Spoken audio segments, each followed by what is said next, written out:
Having previously made a small city car in conjunction with the PSA group, Toyota is now back, but it's going it alone with the new Aygo Cross.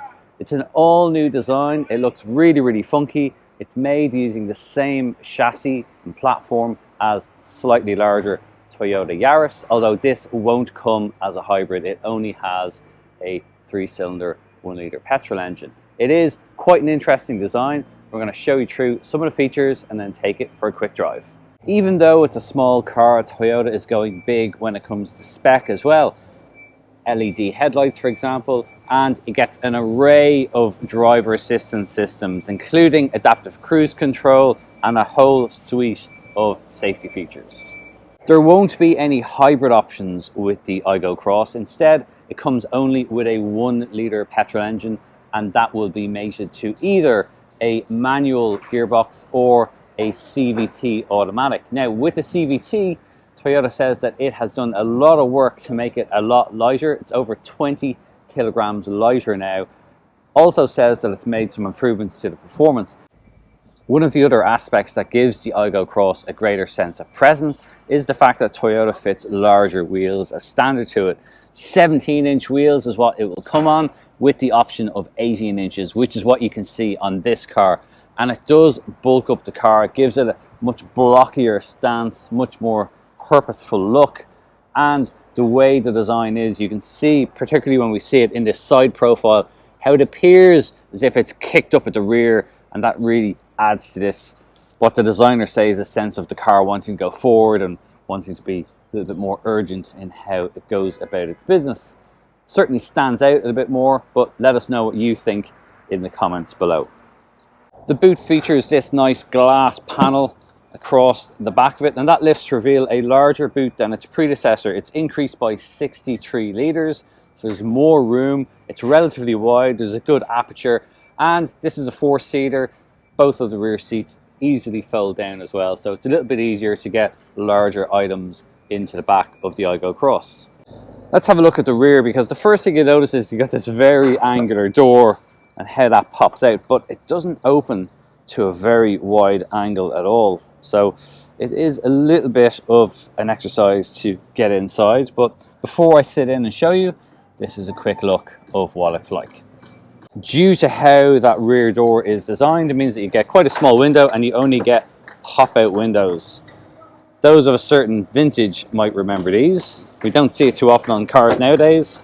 Simple and it works, but it is quite a small window back here. Now, once you get inside, it's not the easiest thing to get into. It is a little bit dark and a little bit small inside, but I'll give it some credit. It does have an okay amount of headroom. I've got a little bit left. I'm 5'9", so that's not too bad. The driver's seat, well, it's not a huge amount of room in here. Anyone who's going to be sitting in the back is likely to be asking those in front to move their seat a little bit forward. The window, it's not too bad. It is quite small, and you do have a lot of space here that's lost, obviously because of the shape of the door. But I've got a decent enough armrest. Obviously, I don't have to put my window down. It does pop out. There's a solitary cup holder down here at the center, but there's no charging situations here.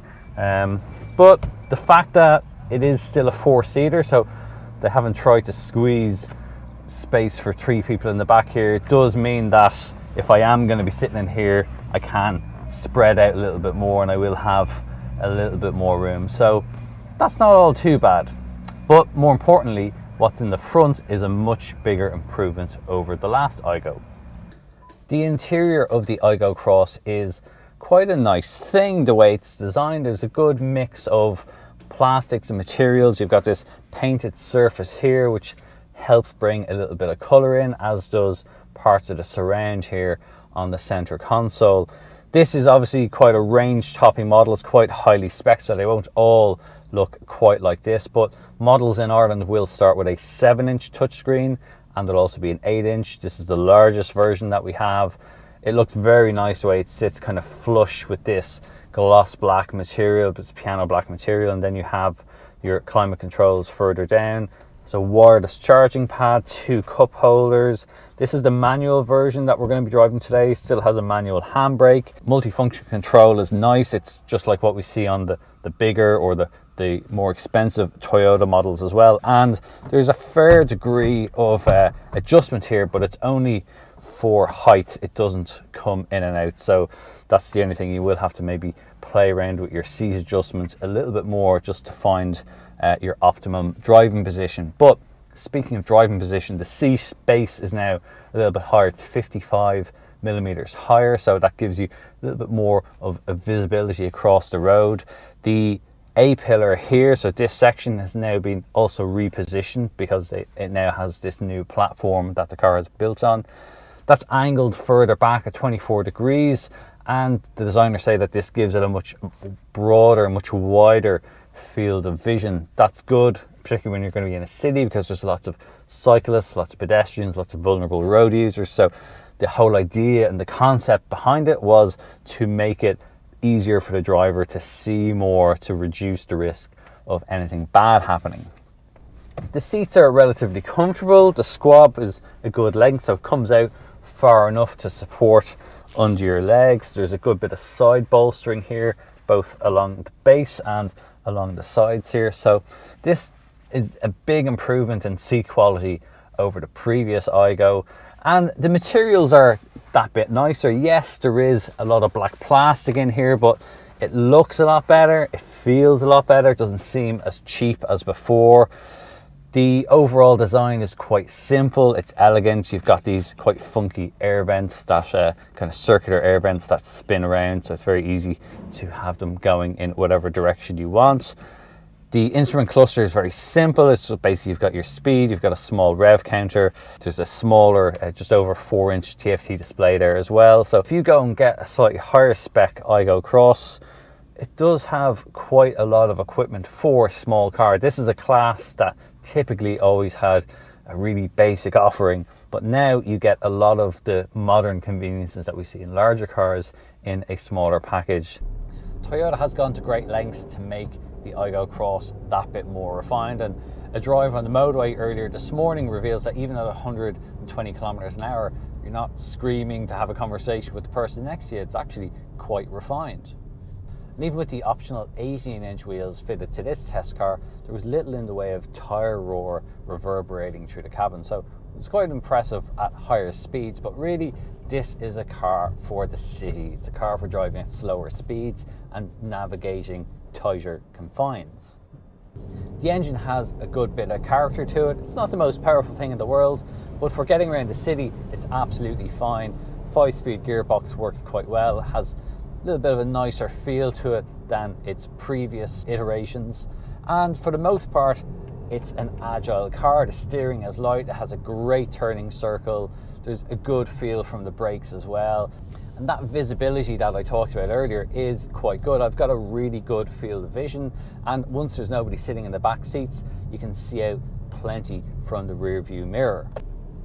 I wouldn't say it's loads of fun to drive, but if you do need to wring its neck a little bit, it's absolutely fine. It zips through all the little spaces and gaps in traffic, and when you need to stop in a hurry, it's got a good set of brakes on it too. And even though it doesn't have any hybrid offering, the fuel economy so far from what we've seen is reasonably good, and more importantly, Toyota has thrown a lot of good equipment at this car, in particular some of the safety features. So you see a lot of systems in this car that are now either standard or are available as an option that really we'd only see on much bigger cars. So it's good to see that Toyota is adding its safety features to smaller cars like this. Cars in this segment often feel like tin boxes, but this is a car that feels a lot more robustly built, a lot more solid, and it's as much a car for people maybe getting their first car as somebody may be looking to downgrade to something a little bit more compact.